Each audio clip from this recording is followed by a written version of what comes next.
James had worked his entire life for this moment. A beautiful two-story house with a wraparound porch, nestled in a quiet, well-manicured neighborhood. It was everything he had ever dreamed of. The air smelled of fresh-cut grass, and the sound of birds chirping in the morning made him feel like he had finally found peace. After years of hard work and sacrifice, this was his reward, his home, his sanctuary. But that peace wouldn't last long. At first it was just a few letters in the mail, polite but firm reminders from the Homeowners Association about minor violations he had never heard of. A trash can left out an hour too long. A garden hose coiled the wrong way. His mailbox wasn't the exact shade of beige approved by the board. James chuckled at the absurdity, assuming it was just overzealous rule enforcement. After all, how bad could an HOA really be? Then the warnings escalated. One morning, he stepped outside to find a bright orange notice taped to his front door. Urgent, immediate compliance required. His heart pounded as he scanned the list of violations. Half of them made no sense. His front lawn, which he meticulously maintained, was suddenly deemed non-compliant. His car, parked neatly in his own driveway, was an eyesore. The fine? $500. James shook his head, deciding to fight back. He attended the next HOA meeting, expecting a reasonable discussion. What he found instead was a group of stone-faced board members dismissing his concerns without a second thought. No explanations, no compromise, just vague threats about further action if he didn't comply. That night, a sinking feeling settled in his gut. This wasn't about keeping the neighborhood looking nice. This was something else, and whatever it was, they weren't going to stop until they had complete control over his home. James just didn't know how far they were willing to go. Hey, real quick, if you're enjoying the video so far, make sure to hit that like button, share it with friends, and subscribe for more awesome content. And while you're at it, drop a comment and let me know where you're watching from. All right, let's keep going. James had always considered himself a reasonable man. He believed in fairness, in playing by the rules, so long as the rules made sense. But what was happening to him now? This wasn't about rules. This was about power. The fines kept coming, piling up like a slow-moving avalanche threatening to bury him. $200 for improper landscaping, despite the fact that he had hired a professional to maintain his yard. $150 for a non-compliant house color, even though he hadn't painted a single wall since moving in. And the most ridiculous one yet? A $75 fine for leaving his blinds partially open at night. James was no longer amused. He was furious. Determined to get answers, he marched straight to the HOA office, a sterile, gray building that felt more like a courthouse than a community center. The receptionist barely looked up as he walked in. "I need to speak with someone about these violations," James demanded, slapping the stack of notices onto the desk. She didn't even flinch. "You'll need to file a formal appeal." James clenched his jaw. "I don't want to file an appeal. I want to know why I'm being targeted." A long silence. Then a slow, deliberate glance toward a small security camera mounted in the corner of the room. The receptionist lowered her voice. "They don't like people who ask too many questions." A chill ran down James's spine.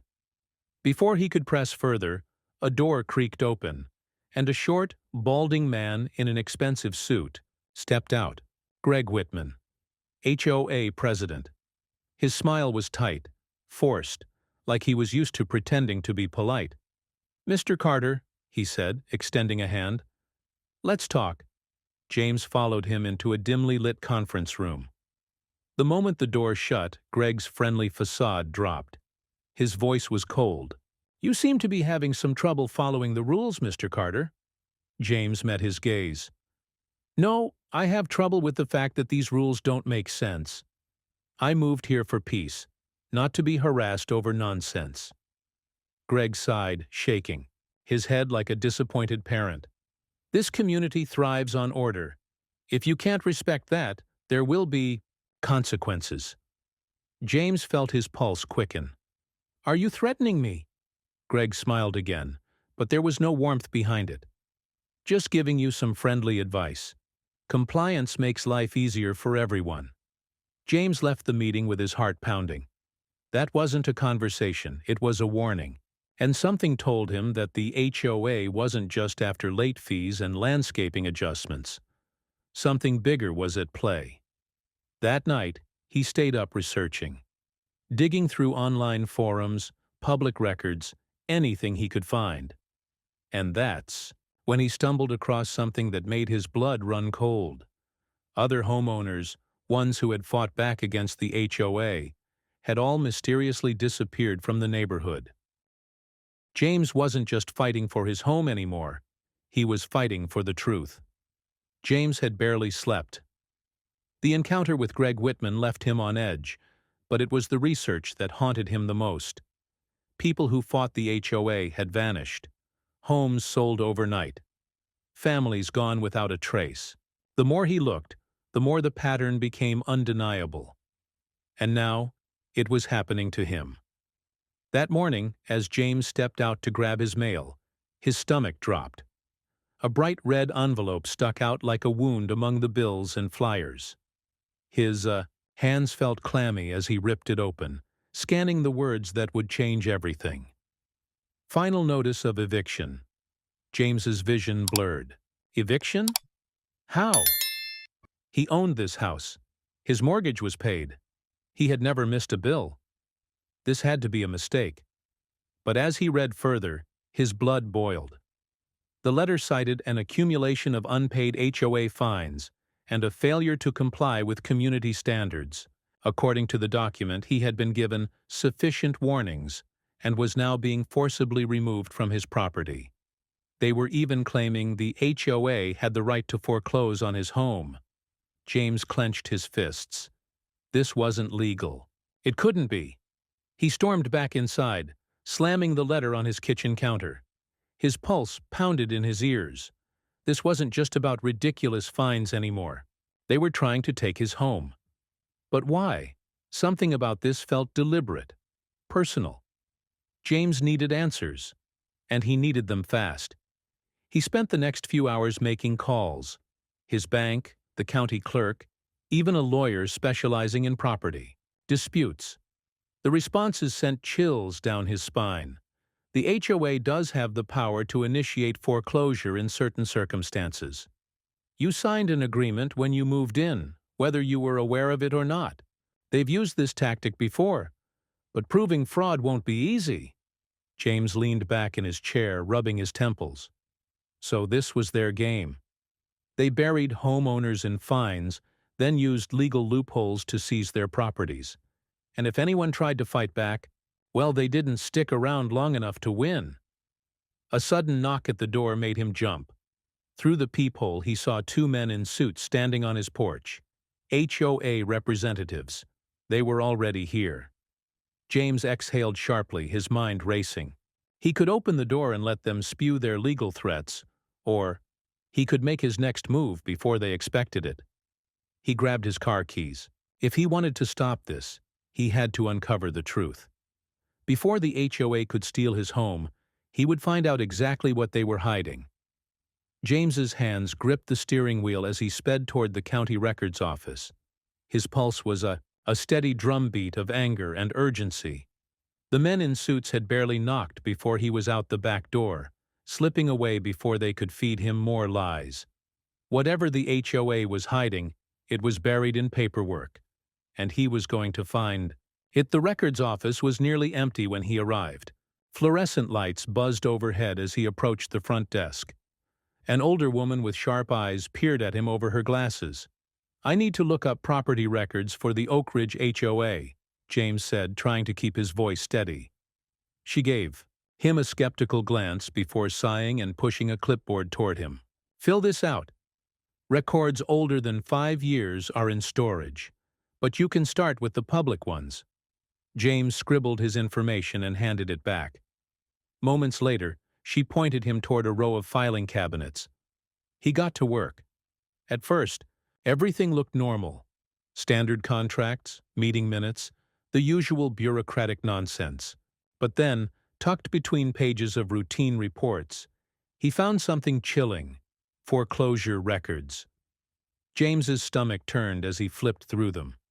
Dozens of homes, families, all gone, and every single one followed the same pattern. Ridiculous. Fines, legal threats, eviction, then a sudden resale, often at a fraction of the home's actual value. He grabbed a second folder, then a third. The trend was undeniable. The HOA wasn't just enforcing rules. They were running a full-scale property scam. James was so lost in the files that he barely noticed the woman from the front desk approach. She hesitated before speaking. "You're looking into Oak Ridge, aren't you?" James tensed. "Yeah, why?" She glanced around, then leaned in. "You should be careful. People who dig too deep into that HOA, they don't usually stay in town." James's mouth went dry. "What do you mean?" She sighed. "I've worked here for 20 years. I've seen this before. The board targets specific homes, forces people out, then resells the properties through shell companies. And the homeowners? They don't just move. They disappear." James's grip tightened on the folders. "How is this even legal?" She shook her head. "It isn't. But these people have money, lawyers, and connections. If you're planning to fight them, you'd better be ready." James exhaled sharply. He had expected corruption, but this? This was a criminal enterprise disguised as neighborhood management. And now they had set their sights on him. He rushed home, paranoia creeping up his spine. Every parked car felt like a surveillance van. Every passing neighbor seemed to linger a little too long. By the time he pulled into his driveway, his hands were shaking. He needed a plan. Fast, James spread the documents across his kitchen table. The pattern was clear. The next step: follow the money. He traced the resold homes to a single company, Whitman Holdings. His breath hitched. Greg Whitman, the HOA president. So that was it. Whitman and his board weren't just enforcing policies. They were stealing homes, flipping them, and profiting off people's misery. James clenched his jaw. They wanted him gone? Fine. But first, he was going to expose them. James knew he was running out of time. The eviction notice had given him a deadline, and if he didn't act fast, he'd be just another name on a foreclosure record. But now he had something the HOA wasn't expecting: proof. He needed a lawyer. James sat in a sleek downtown office, across from Emily Graves, a no-nonsense attorney who specialized in HOA disputes. She flipped through the documents he had spread across her desk, her sharp eyes narrowing as she read. "This isn't just predatory," she muttered. "This is fraud." James leaned forward. "Can we stop them?" Emily exhaled. "Legally? Yes. But they're going to fight back, hard." She glanced up, her expression serious. "Are you ready for that?" James nodded. "I don't have a choice." Emily smirked. "Good answer." Within hours, she had filed an injunction to halt the eviction and a civil lawsuit against the HOA. The charges? Fraud, illegal foreclosures, and property theft. If they won, the entire HOA board, including Greg Whitman, could face serious, legal consequences. But James knew this was just the beginning. A lawsuit wasn't enough. James needed the public on his side. That night, he created a website, HOA Corruption Exposed, detailing his case, uploading documents, and listing the names of other homeowners the HOA had forced out. Then he took to social media. His first post: "The Oak Ridge HOA is stealing homes. I have the proof. If you or someone you know has been a victim, speak out. They don't get to hide anymore." The response was immediate. Neighbors started commenting. "They fined me for everything. My parents lost their house because of them. We need to stop this." Local news stations picked up the story. Within 24 hours, James was standing in front of a reporter's camera, detailing everything he had uncovered. By the next morning, his story was everywhere. The HOA was officially under a microscope. James expected the board to deny everything. What he didn't expect was how quickly they'd turn to intimidation. First, the anonymous letters started appearing in his mailbox. "Drop the lawsuit, this won't end well for you." Then, his car tires were mysteriously slashed. His bank suddenly froze his accounts, citing fraud concerns. But the final straw came late one night. James was working in his living room when he heard a noise outside. Footsteps, a shadow moving across his front yard. His heart pounded as he reached for his phone. Just as he unlocked the screen, the power cut out. Darkness swallowed the house. James's breath came fast and shallow. He wasn't just fighting a lawsuit anymore. He was fighting for his safety. He took a shaky step toward the door, then stopped. If they wanted to scare him, they'd have to try harder. He turned the flashlight on his phone and started recording. "This is James Carter. It's 2:17 a.m. and someone is outside my house. If anything happens to me, you know who's responsible." He uploaded it immediately. Within minutes, his phone buzzed with notifications. People were watching. Neighbors started showing up at his house, headlights cutting through the dark.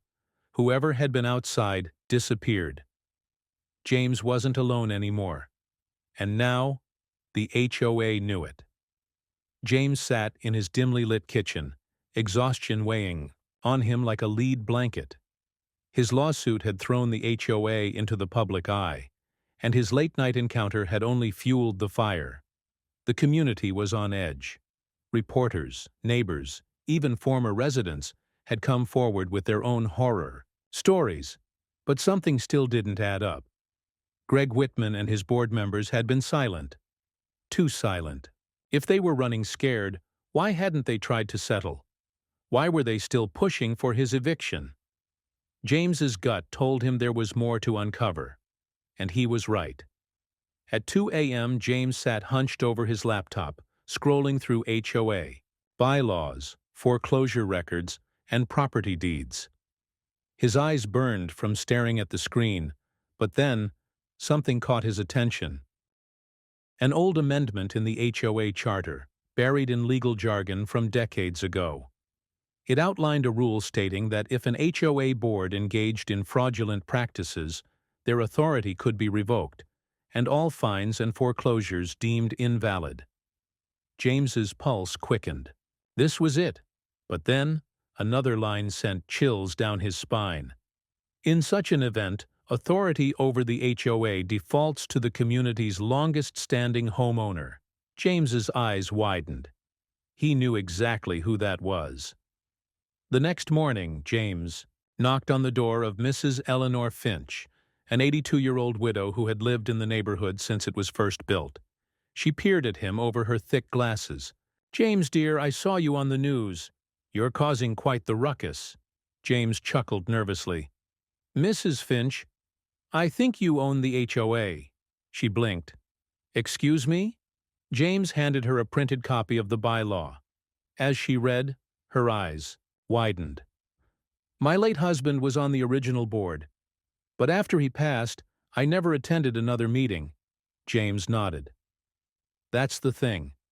According to this, the HOA should have been under your control this whole time. But Whitman and his people? They took it illegally." Mrs. Finch's lips pressed into a thin line.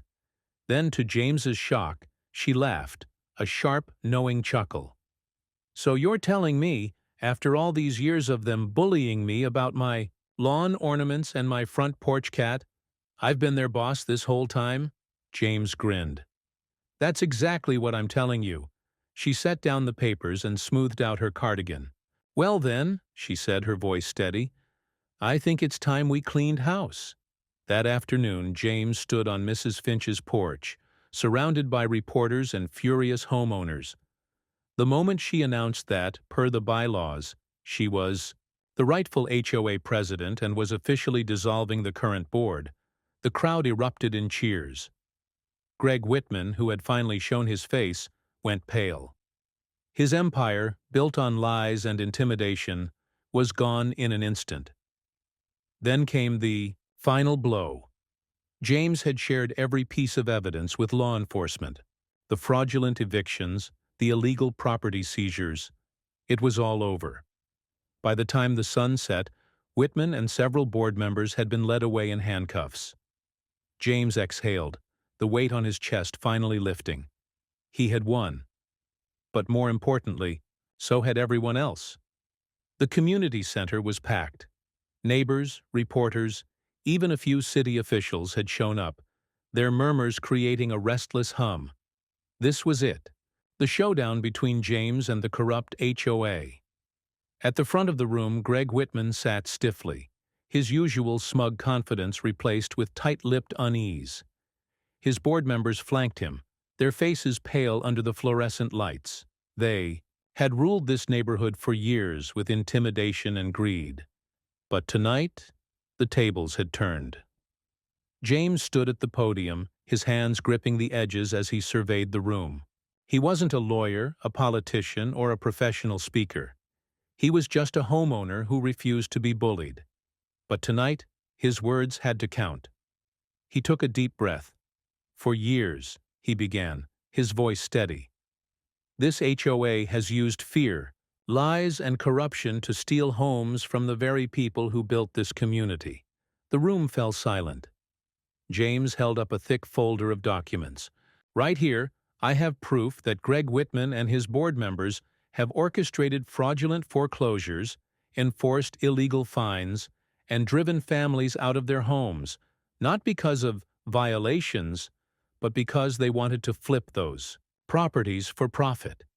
A murmur rippled through the crowd. Whitman shifted uncomfortably in his seat. James turned, his eyes locking onto the board members. You thought you were untouchable. You thought no one would fight back.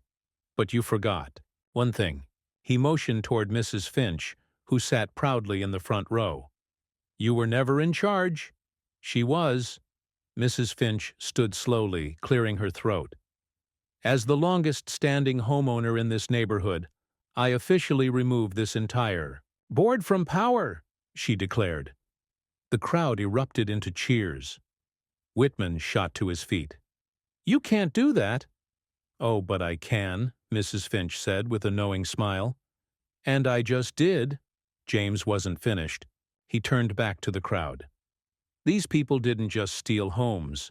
They ruined lives. But now we fight back. He gestured toward a group of attorneys in the back. A class-action lawsuit is already in motion. Every illegal fine, every fraudulent foreclosure. We're taking it all back. The room exploded with applause. Neighbors who had once felt powerless stood taller. People who had lost their homes felt hope for the first time in years. And Whitman? He looked around, sweat beading at his temple, realizing there was no way out. Then, the doors swung open. 2 uniformed officers stepped inside. Greg Whitman, one of them announced. You're under arrest for fraud, conspiracy, and illegal property seizures. The crowd cheered as Whitman was led away in handcuffs. James finally exhaled. It was over. James stood on his front porch, staring at the home he had nearly lost. The sun was setting, casting a golden glow over the quiet neighborhood. But tonight, it felt different. For the first time in years, there was peace. With the HOA board officially dismantled and Greg Whitman behind bars, the community had wasted no time taking their neighborhood back. The fraudulent fines? Wiped clean. The foreclosed homes? Being returned to their rightful owners? And the once feared HOA? Nothing but a bad memory. James had not only kept his home, he had helped countless others do the same. And the best part? The people who had once been too scared to speak out were now standing together, stronger than ever. The HOA's iron grip was gone. Justice moved swiftly. Greg Whitman had been charged with fraud, racketeering, and illegal property seizures. His bank accounts, stuffed with money stolen from homeowners, were frozen. Every shady deal, every fabricated violation had come back to haunt him. As for the other HOA board members, many of them had turned on each other, cutting deals to avoid prison time. But their reputations were ruined. No one in the city would trust them again. James had made sure of that. One by one, their names were plastered across the news. HOA members who had once acted untouchable were now jobless, disgraced, and unwanted. Karma had arrived, right on schedule. That weekend, the neighborhood threw a block party. People brought food, music played, and for the first time in years, there was laughter instead of fear. Mrs. Finch sat proudly in her lawn chair, watching children play in the street. James leaned against the fence, taking it all in. He felt lighter, as if the weight of the past months had finally lifted. "James!" someone called out. He turned to see a group of neighbors raising their glasses. "To the guy who saved Oak Ridge," James chuckled, raising his own drink. "To all of us, because this wasn't just his victory. It was theirs, and no HOA would ever take that away again." As James stood on his porch that night, he smiled. His home was still his. His community was finally free. And the people who had tried to destroy his life, they were the ones who had lost everything. Justice had been served. And damn, did it feel good? If you enjoyed this video and want to see the next part, let me know in the comments. Don't forget to like, share, and subscribe to stay updated. See you in the next one. Your support means the world.